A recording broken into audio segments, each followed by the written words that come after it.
Dialogues concerning cause, principle, and one by Giordano Bruno, 1548 to 1600.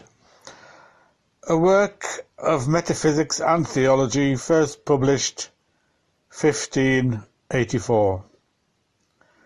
The principal ideas of which are: knowledge of the first cause and principle of the universe can be acquired only with difficulty through the study of remote effects.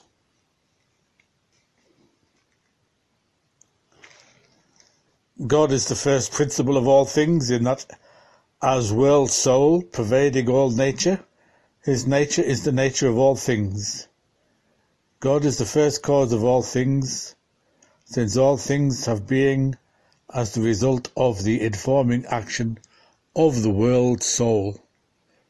There is but one substance, but one may distinguish form, the power to make, from matter, the power to be made. Matter is passive potency, in that it can be more than it is, but it is also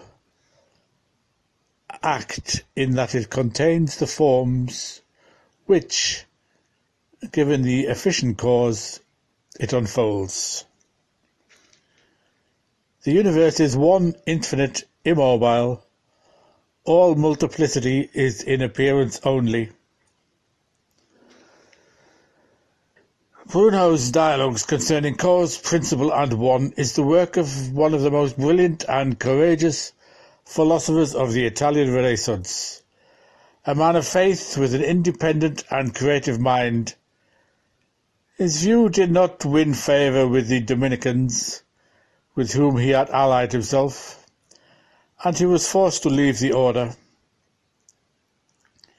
He moved from place to place, provoking criticism wherever he settled. In France and England he produced some of his most famous works, but he finally had to move on. He spent some time in Germany and Switzerland. When he went to Venice in 1591, he became a victim of the Inquisition.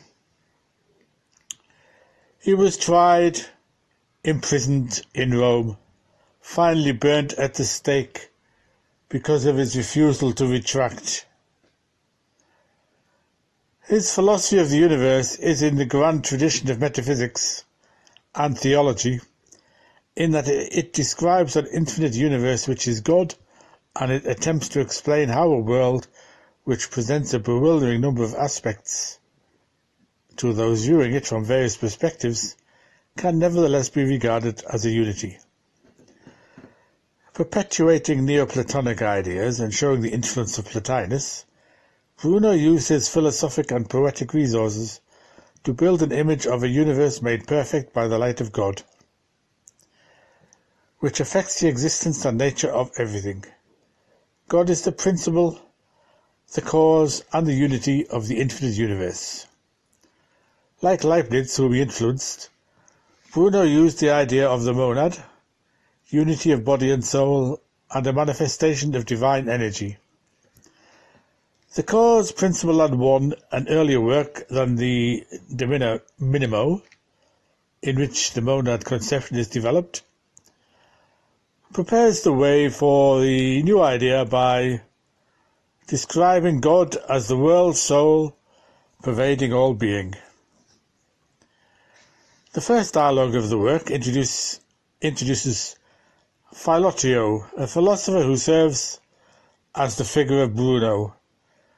It presents a good-humoured defence of philosophy, but not without suggesting the difficulties which come to one who has the courage of his convictions. The conversation is with two friends, Heliotropio and Armesso. Bruno, in an introductory epistle, describes the first dialogue as an apology, or something else I know not what, concerning the 5 dialogues of Le Scena de Scenari, one of his satirical dialogues. With the second dialogue, the proper body of the work begins. The interlocutors are Alexander Dixon, described as having proposed the subject matter to Theophilus, who is Philotio or Theophilo, or Bruno. Gervasius, not a philosopher, a person who neither stinks nor smells, yes, that's what it says, and who makes jokes of the things that Poliinnio says, and Poliinnio, a sacrilegious pedant, one of the most rigid censors of philosophers. Theophilus, the lover of God, explains to the others that it is only with the greatest difficulty that the first cause and principle is known, the divine substance, because of its infinitude and distance from its effects, can be known only through traces, the remote effects of its action. To call God first principle and first cause is to say the same thing from different points of view.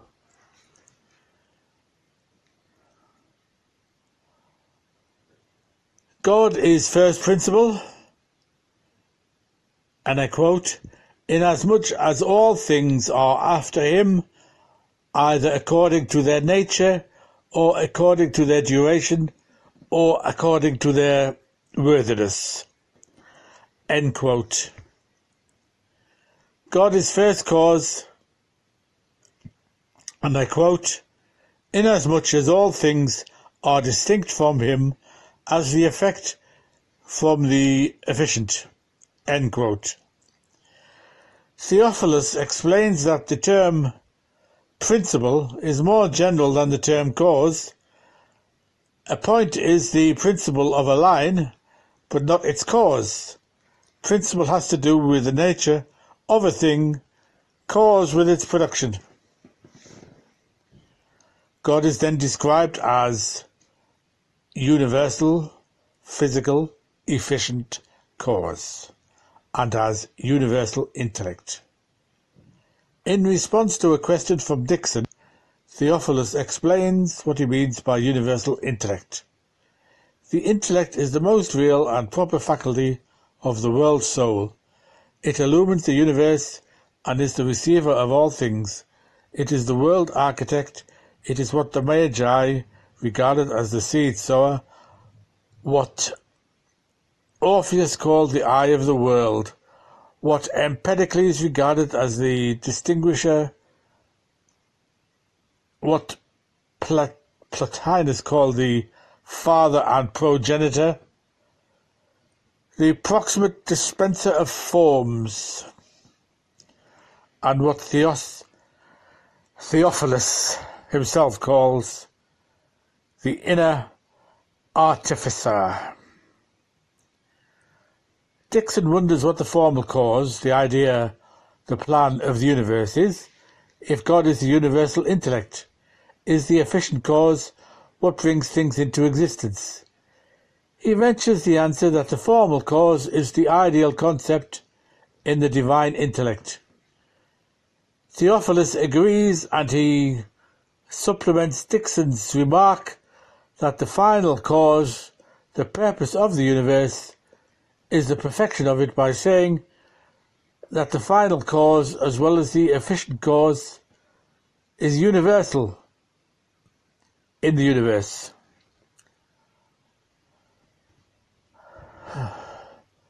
A problem disturbs Dixon.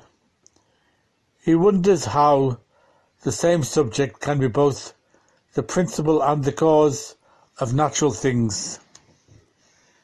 Theophilus answers that although the soul informs the entire universe and is an intrinsic and formal part of it, the principle of the universe, nevertheless considered as governor and efficient cause, it is not a part. Theophilus then comes forth with an idea that startles Dixon. It is the claim that the forms of natural objects are souls and all things are animated. Although Dixon is willing to concede that the universe is animated, he has not considered that Theophilus would regard every part as animated, and he protests, "It is common sense that not all things are alive." Theophilus is insistent everything has a vital principle.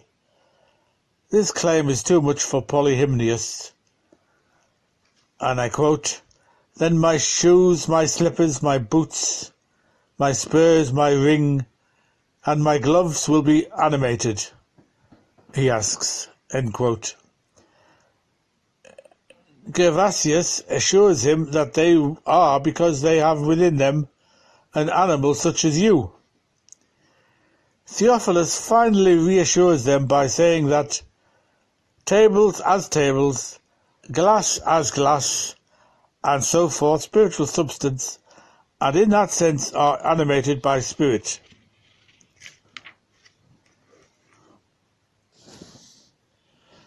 But not everything having soul is called animate. There is an intrinsic, formal, eternal principle in all things.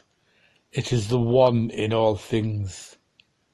The world soul in every part, the soul of all parts. Although distinctions can be made between forms, all forms are finally unified in one substantial ground. But the world soul is not present corporeally. It does not stretch out to cover the universe. Rather, it is present in its entirety, in every part, as the formal principle of every part.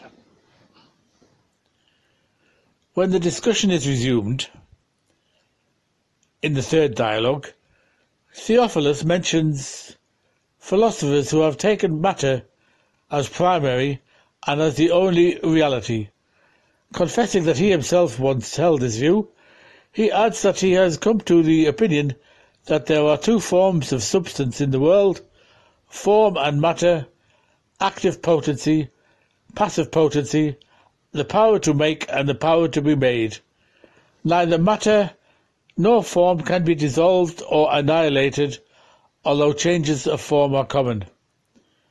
There is, then, the one soul and formal principle that is the cause and the principle of all things. There are the forms supplied by that principle, and there is one matter, the receptacle of forms. Matter is regarded as a potency and as a substratum. Potency is either active or passive. Passive potency is common to all matter. It is the capacity to be other than in actuality it is. Only the one is all that it can be, for it contains all being. Consequently, it contains all that which is passively potent, as well as all other being. But death, corruption, vices, and defects, according to Theophilus, are neither actively potent, nor passively potent. God is both absolute act and absolute potency, and he cannot be apprehended by the intellect except in a negative way. After some jesting between Poliinnio and Gervasius, the theme being that matter is like woman, stubborn, inconstant, never satisfied with its present form, and so forth, Theophilus resumes in the fourth dialogue his discussion of matter, arguing that matter is the substratum of all beings, both corporeal and intelligible.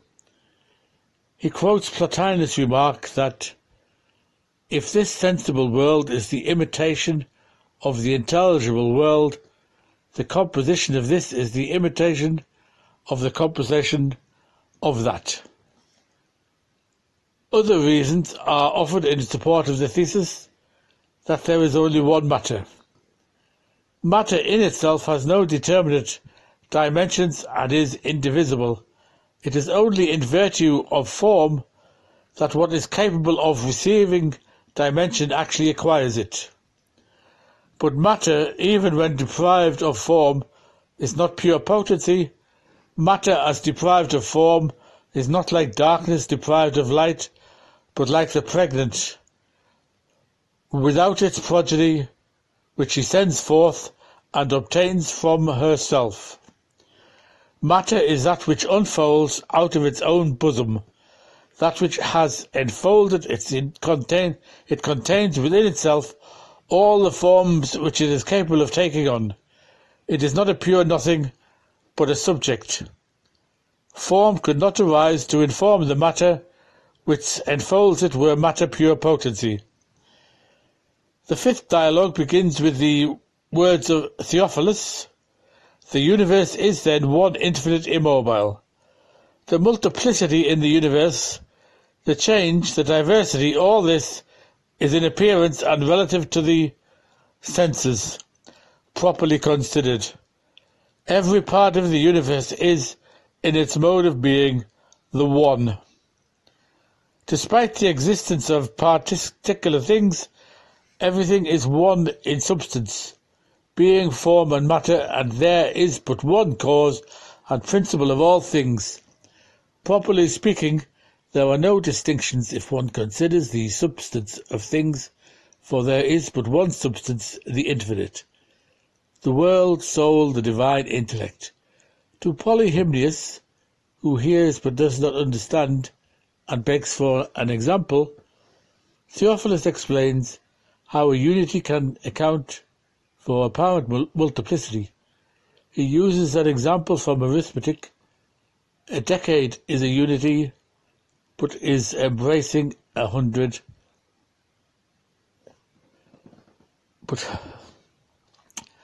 A decade is a unity, but is embracing. 100 is more embracing, although still a unity. 1,000 is even more embracing, but the one is the highest good, the highest beatitude, perfection. It is the unity which embraces all. Theophilus, having faithfully served as the apologist of the philosophy of the notion, which is Bruno of Nola, closes with words of praise.